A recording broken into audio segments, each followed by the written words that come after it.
And Netpatrol is the campaign of Surfrider where we go out and pull the nets off the beach. And we had done a beach cleanup down at the beach near the Hilton. One of the community members who loves that beach saw that we were unable to get the net, and they said, "Can you please come back and cut this net up and haul it away?" So we said sure. And so we had 4 Surfrider volunteers and 3 kids off the beach, and we were able to pull this net off the beach for 4 volunteers. We were able to pull hundreds of pounds of net off the beach, and it was very exciting for us. And that's the birth of Netpatrol. How do you feel today, Barbara? I'm excited. After 2 years of collecting nets on the beach, we're finally loading up a container, and all these nets are going to Oahu. This is a big, victorious day for the Kauai chapter of Surfrider Foundation. What you see behind us here is a culmination of effort, 2 years worth of net collection from Kauai's beaches.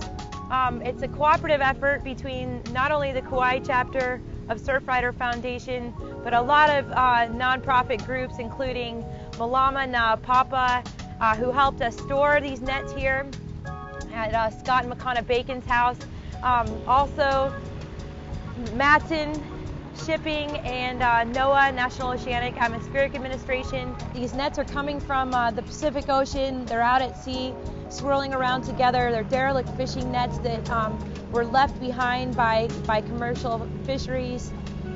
Ocean and wind currents bring those nets to shore, and we find the largest concentration of those nets on Kauai's east shore. So typically they seem to congregate in the Molowa'a area, everywhere from Wailua up to Molowa'a. This time of year, winter time, seems to be a real hot spot for those nets. So these nets are a big deal. Not only are they ugly to look at, they're aesthetically not too pleasing to the eye when you go down for a nice stroll at the beach, but they also impose tremendous dangers to our marine mammals. And we're talking about Hawaii's humpback whales, our green sea turtles, our spinner dolphins, and the endangered monk seal. And once a marine mammal becomes entangled in this, it can often lead to death.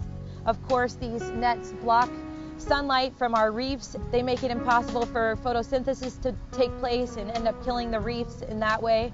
And of course, they can be a major harm to humans as well. If you're out boating around and you get one of these gnarly nets caught in your boat prop, you can be in a world of trouble. We think that a lot of the nets are generated from about 7 different countries, and it's just going to take a whole lot of education to get not only foreign communities on board, but also foreign governments on board to take care of this problem. It's a global problem. Just wanted to mention a few words about the nets again. You see here behind us today, these nets and the collection of these nets is really a collaboration of a whole lot of groups.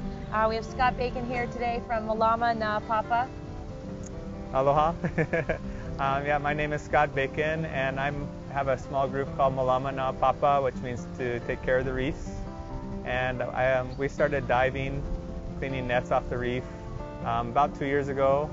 And at one of the Save Our Seas conferences, we met up with Sherry and the Surfrider Foundation and Barbara, and we started working together with them to clean the nets off the beach. And we have a little bit of room in the back, so that's where we started piling the nets. About a year and a half ago, we started piling small groups of nets. I think the first big net we got was from the Malama Mahalapu cleanup, and then not too long after that, the Sherry and her crew brought about 3 or 4 flatbed truckfuls from Molowa'a. Our net program, basically what we do is, rather than sending all the nets to the landfill and filling up the landfill with this plastic that doesn't biodegrade, and we decided to send them to Oahu. They bring them to Schnitzer Steel on Oahu, and it's a recycling company that shreds the nets, and then they ship them to H Power, which H Power burns them for electricity. And that way that they're able to recycle the nets rather than send it to the landfills. The Kauai chapter of Surfrider Foundation started in the winter of 2006, so we're about 3 years strong at this point. And we started as a backyard group of friends concerned about the future of Kauai's beaches. And since that time, we've launched a few different activist groups within our chapter. We're keeping with the National Surfrider Foundation mission to protect the world's ocean waves and beaches through conservation, activism, research, and environmental education. And one of our big projects is monthly beach cleanups. We have a blue water task force that paddles out monthly to about a dozen different surf breaks to collect water quality samples and report on the state of our island's water quality. Some of our other projects have been involved, of course, with the opposition to the Hawaii Super Ferry and Navy sonar. Those are some of our more political projects. And then, going out every month and collecting marine debris.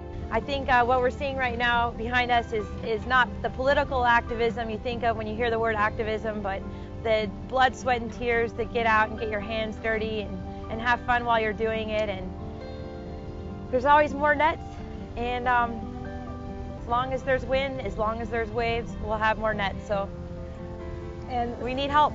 Yeah, and Scott and Makana Bacon have agreed to once again store the nets here at their home. So we will be continuing this project. And if you do see a net at your local beach and want to alert Surfrider, you can call me at 635-2593 and we'll get a group together. Hopefully it will be you, the person who saw the net, can help us go out, cut up the net, remove it from the beach. We'll dispatch Netpatrol. High five, Sherry.